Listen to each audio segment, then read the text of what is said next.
ARY के intelligence bureau के inspector की करप्शन वीडियो सबूतों के साथ बेनकाब करने पर डायरेक्टर IB रिजवान शाह और उसकी टीम का एंकर इकरारुल हसन और सरेआम टीम पर हमला।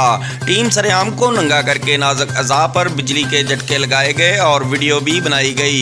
इकरारुल हसन शदीद जख्मी हालत में अब्बासी अस्पताल मुंतकिल कर दिए गए। वज़ीर आज़म ऑफिस की हदायत पर डायरेक्टर IB रिजवान शाह समेत 5 IB अफसरान को मुअत्तल करने का आर्डर भी जारी कर दिया गया।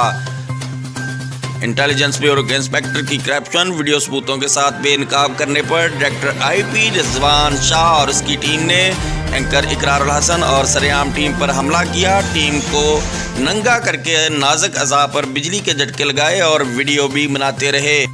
एक बार फिर आपको अपडेट करते चलें। टीम सरेआम के एंकर इकरारुल हसन और उनकी टीम पर बेईमाना तशद्दुद करने पर तमाम सहाफ़ी बरादरी पुरज़ोर मुज़ाहमत करती है।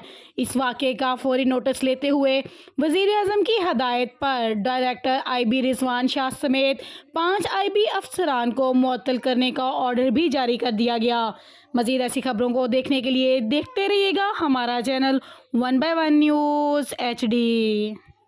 ताज़ा तरीन अपलोड्स की नोटिफिकेशन हासिल करने के लिए हमारे चैनल को सब्सक्राइब करें और साथ में दिए गए घंटी के निशान को दबाना ना भूलें।